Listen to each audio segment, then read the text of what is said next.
Good morning students. I hope all of you are good. आप सब ठीक होंगे। आज हमारा 10th चैप्टर जो हम स्टार्ट कर चुके थे, कौन सा चैप्टर था हमारा? Perfect competition and profit maximisation, पूर्ण प्रतियोगिता तथा लाभ अधिकतमीकरण, अथवा पूर्ण प्रतियोगिता में उत्पादक का संतुलन, मतलब प्रोड्यूसर्स इक्विलिब्रियम अगर इंग्लिश में बोले तो। हम इस चैप्टर को कर रहे थे। हमने इसमें क्या किया था कि हमारे परफेक्ट कंपटीशन मार्केट क्या होती है, कि हमारी पूर्ण प्रतियोगिता क्या होती है। तो मैंने आपको बताया था कि पूर्ण प्रतियोगिता क्या होती है, जिसमें हमारी बहुत सारी शॉप्स होती हैं, बहुत सारी दुकानें होती हैं, इसमें बहुत सारे बायर्स और बहुत सारे सेलर्स होते हैं। वो होती है हमारी पूर्ण प्रतियोगिता, जिसमें हमारे जो बायर्स हैं, जो हमारे क्रेता हैं, उनको पूर्ण ज्ञान होता है कि उन्हें क्या खरीदना है, उसकी क्वालिटी कैसी होनी चाहिए, कैसी क्या नहीं होनी चाहिए, वो प्रोडक्ट कैसा होगा कैसा नहीं होगा, इसके बारे में उन्हें सब कुछ ज्ञात होता है। ठीक है, तो वो होती है हमारी परफेक्ट कंपटीशन मार्केट। उसके बाद मैंने आपको बताया था कि हमारी प्योर कंपटीशन और परफेक्ट कंपटीशन मार्केट के अंदर डिफरेंस क्या है।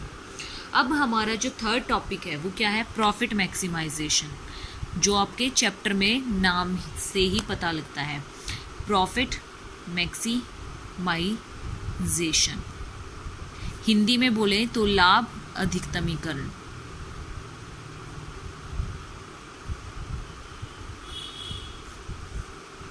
लाभ अधिकतमीकरण, इसमें क्या होता है? इसके अंदर हमें क्या करना है? इसके अंदर जब हम ये देखते हैं कि हमारी जो सेल्स होती है, उस सेल से हमें कितने प्रॉफिट होते हैं और उससे ज़्यादा से ज़्यादा हम और कितने ज़्यादा प्रॉफिट गेन कर सकते हैं, तो वो हमारा प्रॉफिट मैक्सिमाइजेशन के अंदर आता है। तो इसमें हमारा जो मेन ऑब्जेक्टिव होता है वो क्या होता है कि हम अपने प्रॉफिट को ज़्यादा से ज़्यादा मोर कैसे मैक्सिमाइज कर सकें, कैसे इंक्रीज़ कर सकें, मैक्सिमम टू मैक्सिमम कैसे उसको रेज कर सकें। ठीक है, तो अब सबसे पहले हमारे जो प्रॉफिट्स होते हैं वो प्रॉफिट्स निकालने के लिए हमें क्या निकालनी पड़ती है? अपने रेवेन्यू देखने पड़ते हैं। रेवेन्यू क्या होते हैं? आगम। आगम क्या होते हैं?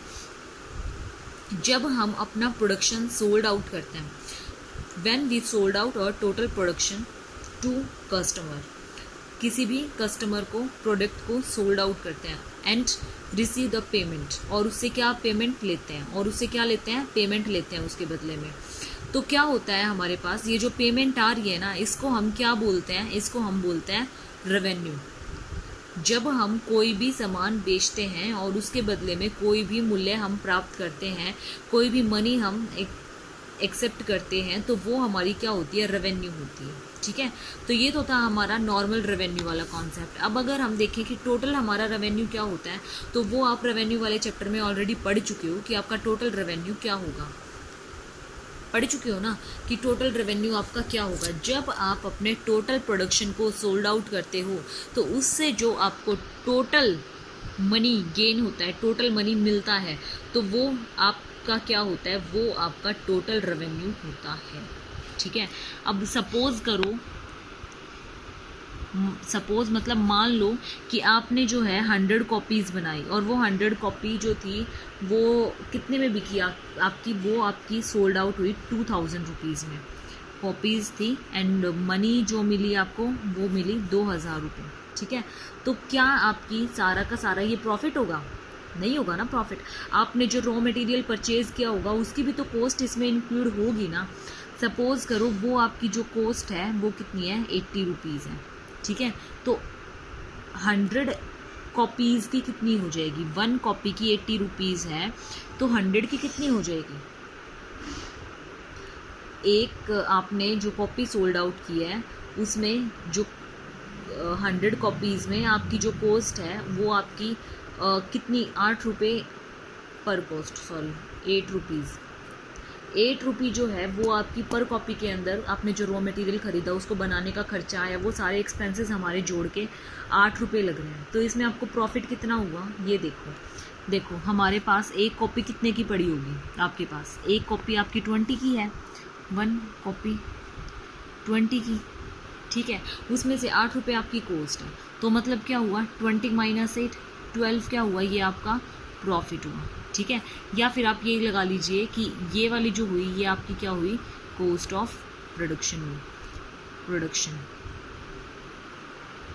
कॉस्ट ऑफ प्रोडक्शन हुई, जिसको हम हिंदी में बोलते हैं उत्पादन लागत। उत्पादन लागत। तो ये हम कैसे निकालते हैं, जब हम अपने कुल आगम में से, अपने टोटल आगम में से अपनी कॉस्ट को माइनस कर देते हैं। ये हमारे टोटल आगम है ना, जो हमने टोटल रेवेन्यू है वो है ना, ये हमारे जो हमने जनरेट किए हैं, किसी भी कस्टमर से लिए हैं।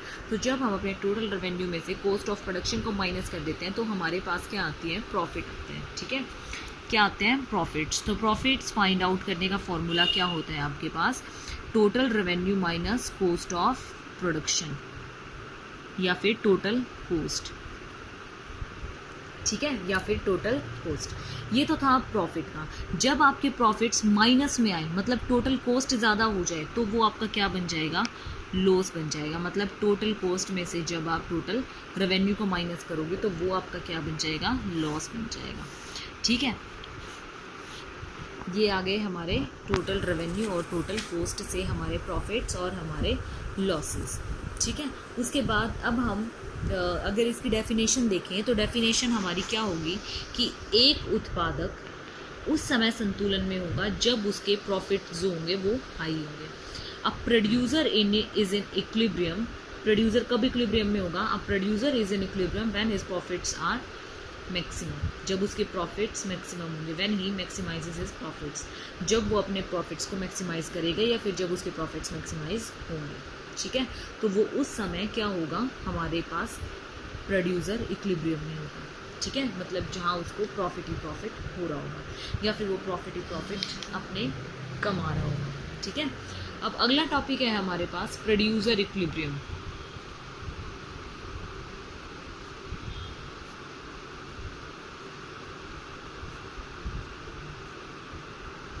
अंडर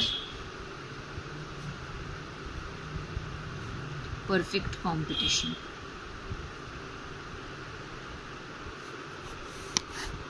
ठीक है, अगर हिंदी में बोलें तो उत्पादक का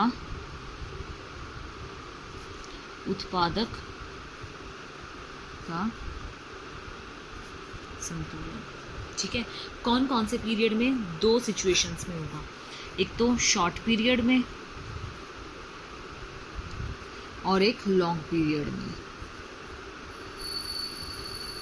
मतलब एक तो होगा हमारा अल्पकालीन संतुलन, अल्पकालीन में क्या होता है, जिसमें हमारे फिक्स्ड और वेरिएबल दोनों फैक्टर्स होते हैं, और एक होगा हमारा दीर्घकालीन जिसमें हमारे वेरिएबल्स ही वेरिएबल होते हैं। ठीक है जी, अब इसके अंदर हम क्या करेंगे, हमारे पास दो अप्रोचेस आती हैं। शॉर्ट रन के अंदर हम सबसे पहले डिस्कस कर रहे हैं, तो इसमें हमारे पास क्या होती है, दो अप्रोच आती हैं। फर्स्ट अप्रोच आती है TR and TC approach. TR and TC approach, कुल लागत और कुल आगम विधि, कुल लागत और कुल आगम विधि। दूसरी आती है हमारे पास MR एंड MC अप्रोच, मतलब marginal revenue and marginal cost approach, मतलब सीमांत लागत और सीमांत आगम विधि। ठीक है, तो हम आज सबसे पहले क्या डिस्कस कर रहे हैं, अपना TR and TC approach discuss करेंगे। TR एंड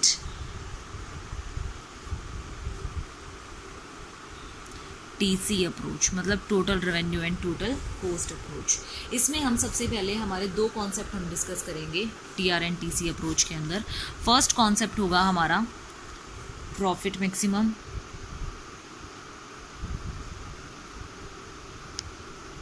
इसके अंदर हम प्रॉफिट मैक्सिमाइजेशन होगा हमारा, अधिकतम लाभ।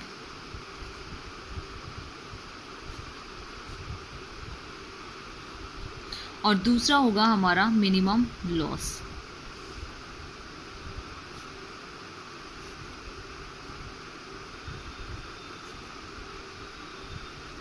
न्यूनतम हानि।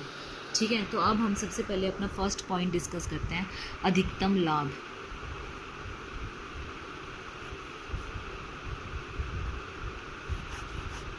अधिकतम लाभ के अंदर हमारे पास क्या होता है, TR एंड TC अप्रोच, आपको वो तो बताया ही है मैंने। और प्रॉफिट गेन करने के लिए इसका जो सबसे पहले आपको फॉर्मूला होगा, क्या होगा, TR माइनस TC। मतलब जब हमारे टोटल रेवेन्यू में से टोटल कॉस्ट को माइनस करेंगे तो वो हमारा क्या आ जाएगा, प्रॉफिट आ जाएगा। क्यों, क्योंकि वो हमारा पॉजिटिव में आएगा।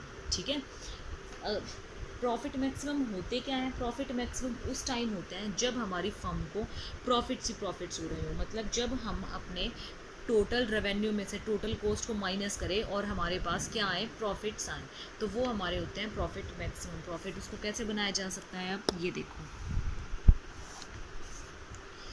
आपकी टीआर आपने देखी थी ना, आपकी कैसी होती है? ऐसी होती है आपकी टीआर, ठीक है। और टोटल कॉस्ट कैसी होती है आपकी? वहाँ पे मैंने बताया था आपको, टोटल फिक्स्ड कॉस्ट और टोटल वेरिएबल कॉस्ट, उन दोनों कॉस्ट से मिलकर आपकी क्या बनती है?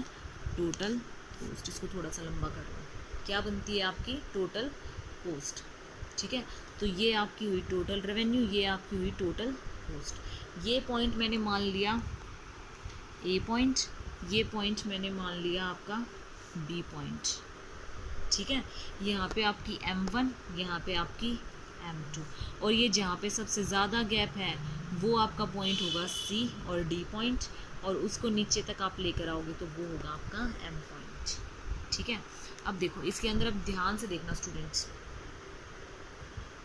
ये हमारा TC है, ये हमारा TR है। यहाँ पे अब क्या हो रहा है? यहाँ पे हमारा TC ज़्यादा हो रहा है, मतलब हमारी कॉस्ट ज़्यादा है। जब हमारी कॉस्ट ज़्यादा होती है तो हमारे पास क्या होता है? हमारे पास लॉस होता है। क्यों? क्योंकि हमारे पास रेवेन्यू कम है और कॉस्ट ज़्यादा है। अब इस पॉइंट पे क्या हुआ है? हमें प्रॉफिट हुआ है।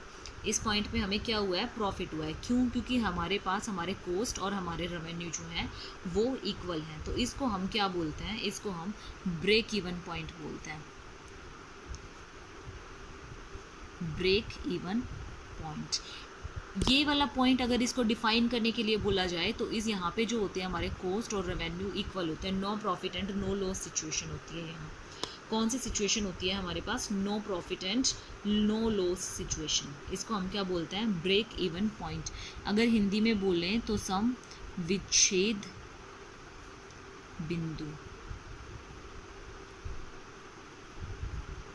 ठीक है, सम विच्छेद बिंदु, ये है हमारी ब्रेक इवन पॉइंट। अब यहाँ पे देखो ये वाला पॉइंट कौन सा है?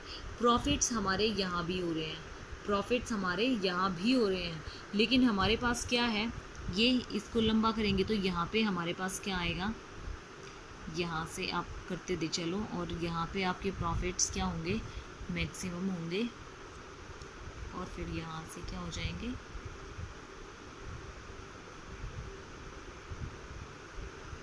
अब ये वाली जो सिचुएशन कैसी है? यहाँ भी आपके प्रॉफिट्स हो रहे हैं, लेकिन प्रॉफिट्स कैसे हैं?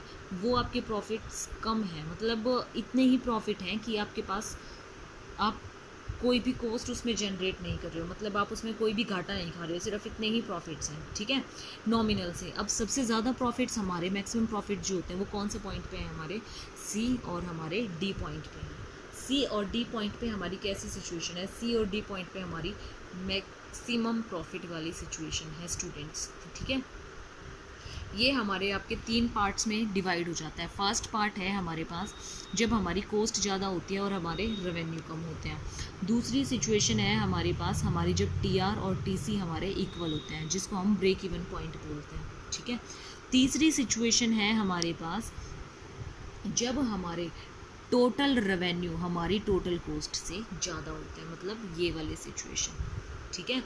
3 सिचुएशन है जब हमारी कॉस्ट तो दोनों में ही ज़्यादा है ना, तो जब हमारी कॉस्ट ज़्यादा होती है और हमारे रेवेन्यू कम होते हैं। दूसरी ये पॉइंट्स, ये ब्रेक इवन पॉइंट्स जहाँ पे हमारी TR और TC इक्वल होते हैं। और तीसरी सिचुएशन क्या है? जहाँ पे हमारे पास हमारे प्रॉफिट सबसे ज़्यादा होते हैं। आई समझ? तो ये था हमारे पास हमारा मैक्सिमम प्रॉफिट वाली कंडीशन। अब दूसरा पॉइंट आता है हमारे पास मिनिमम लॉस। दूसरा पॉइंट हमारे पास क्या आता है? मिनिमम लॉस, न्यूनतम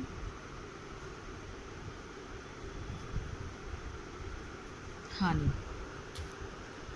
मिनिमम लॉस की सिचुएशन कौन सी होती है? मिनिमम लॉस की सिचुएशन वो सिचुएशन होती है जहाँ पे फर्म अपने वेरिएबल कॉस्ट को तो बियर कर लेती है, फर्म अपने जो वेरिएबल कॉस्ट होती है उसको तो अपनी प्रोडक्शन से निकाल लेती है, अपने रेवेन्यू से निकाल लेती है, लेकिन जो उसकी फिक्स्ड कॉस्ट होती है वो उसको वहाँ से पूरा नहीं कवर अप कर पाती।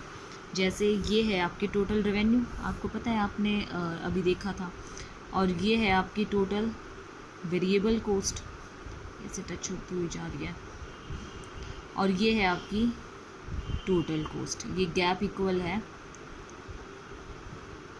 ठीक है, ये है आपकी टोटल कोस्ट। तो यहाँ पे ये क्या कर रही है, आपका मिनिमम लॉस हो रहा है। क्यों हो रहा है यहाँ पे आपका मिनिमम लॉस?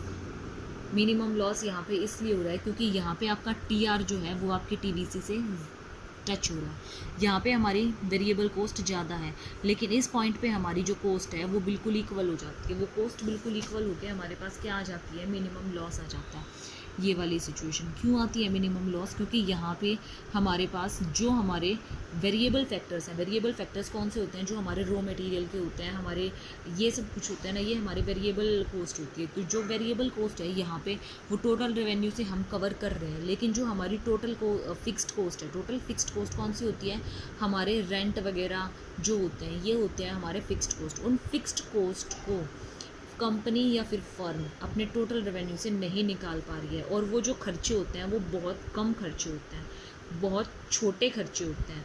इसलिए क्या होता है यहाँ पे फर्म को कौन सी हानि होती है, न्यूनतम हानि होती है, और वो इस सिचुएशन में क्या करती है, वो इस सिचुएशन में अपना उत्पादन थोड़े टाइम के लिए क्या कर देती है, बंद कर देती है। यहाँ पे फर्म क्या करती है, अपना प्रोडक्शन थोड़े टाइम के लिए बंद कर देती है। क्यों कर देती है? क्योंकि अगर वो प्रोडक्शन बंद नहीं करेगी तो उसको सारी वो फिक्स्ड कॉस्ट जनरेट करनी पड़ेंगी जो उसको हो रही है। नहीं तो आगे अगर वो करती रही तो ऐसी प्रॉब्लम होगी। अगर वो उसने बंद कर दी तो क्या होगा, थोड़े टाइम बाद उस प्रोडक्ट की डिमांड बढ़ के क्या हो जाएगी, ज़्यादा हो जाएगी, और फिर टोटल रेवेन्यू ज़्यादा हो जाएंगे, जिसकी वजह से हमारे पास क्या हो जाएगा, हमारे पास हमारे टोटल फिक्स्ड कॉस्ट और हमारी टोटल वेरिएबल कॉस्ट दोनों को हम अपने रेवेन्यू से कवर कर पाएंगे। ठीक है स्टूडेंट्स, आज हमारी ये TR and TC approach complete हो गई है। ये जो अप्रोचेज़ हैं दोनों, ये बहुत इंपॉर्टेंट है। अगर समझ में नहीं आई है किसी को तो दोबारा पूछ सकता है। ठीक है, आई होप कि आपको क्लियर हो गई होगी। अगर नहीं हुई होगी तो फिर भी पूछ लेना। बाकी हम अपनी एमआर एंड एमसी अप्रोच कल डिस्कस करेंगे। ठीक है, थैंक यू स्टूडेंट्स।